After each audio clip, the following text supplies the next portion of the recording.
Brad, here we are, Legends Night. A lot of cool bikes out here, a lot of stuff going on. Some of the guys are going to be here. It's a cool night, on Legends Night. We honor the Trailblazers, which is an organization of motorcycling pioneers. And part of those guys is Tom White, Brian Farnsworth, a lot of really cool guys from the day. And in addition, we have some Speedway greats here. And, along with names that you'll know and you'll see that guys are coming and going all night. Indeed, we have Living Legends Racing Speedway with Mike Faria, Bobby Schwartz, Sean McConnell. But my dad, Harry Oxley, who's the godfather of Speedway, and none of us would ever have gained any success without him, will be here tonight, which is a big honor for myself.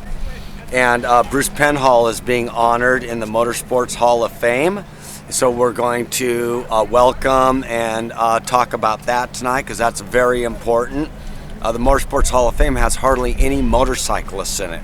They're all like Indy 500 dudes like AJ Foyt and Al Unser, of course, are in there. Yeah.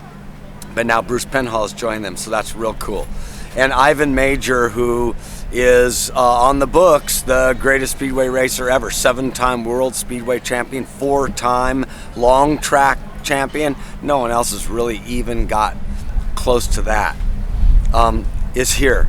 Cool. And so then, a whole group of riders that rode in the 70s and 80s will be here, and we're just kind of waiting to see which of those show up. So we'll have an autograph session with some of those guys. Yeah. We'll have a full program of Speedway motorcycle racing. Right. We'll have a lap of legends with some of these really cool bikes.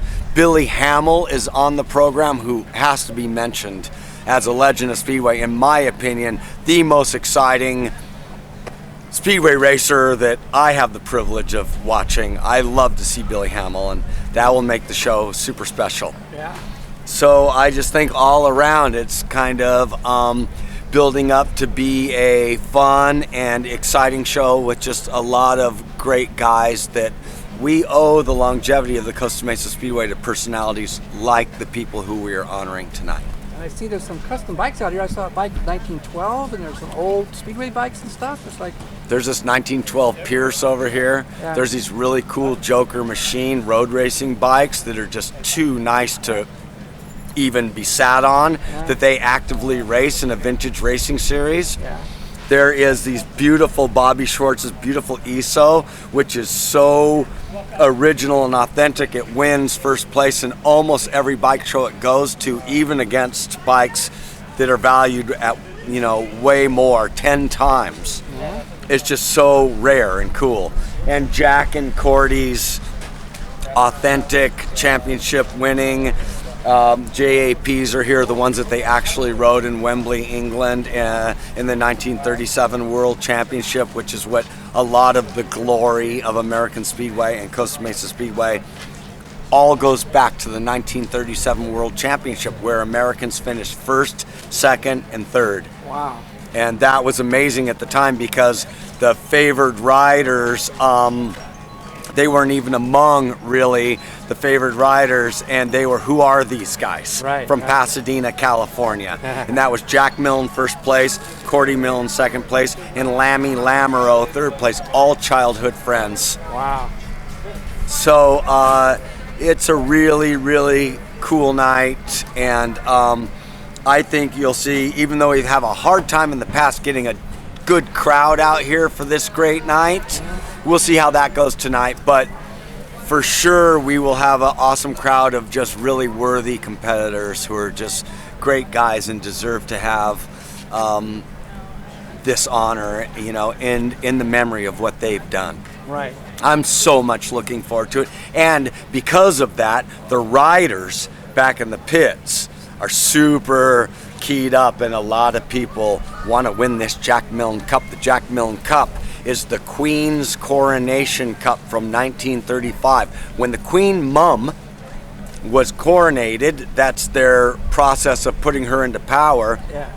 They had an honorary race at Wembley Stadium, and the Queen Silversmith made this cool little cup, and it became Jack Milne won it at Wembley Stadium in 1935 and passed it on to me when I was an 11-year-old kid, I saw it in the shop, and Jack never showed off any trophies or anything, and he said to me, I said, oh, that's a really cool trophy, and he said to me, you can have it.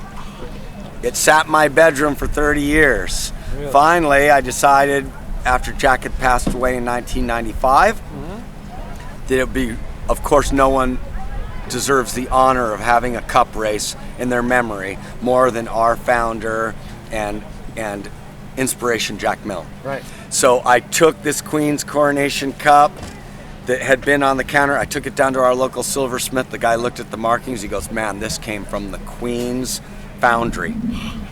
This is the real thing. It's sterling silver. It commemorates the Queen's coronation. I never really knew how amazing it was. I used to keep my change in it. So we cleaned it up. We mounted it to a cool base. We've been putting the name of the winner for the last, I don't know, we'll have to look at the trophy. It's been at least 15 years. Yeah. Oh, since 95, I just said. 95, yeah. Over 20 years. Wow. So everybody wants to have their name on the Jack Milne Cup. Yep. And I think you're going to see guys really going for that tonight. All right. Pretty special night. We're looking forward to it. Thanks so much for you guys being here and supporting us, and let's just have a good, fun night, and thanks a lot.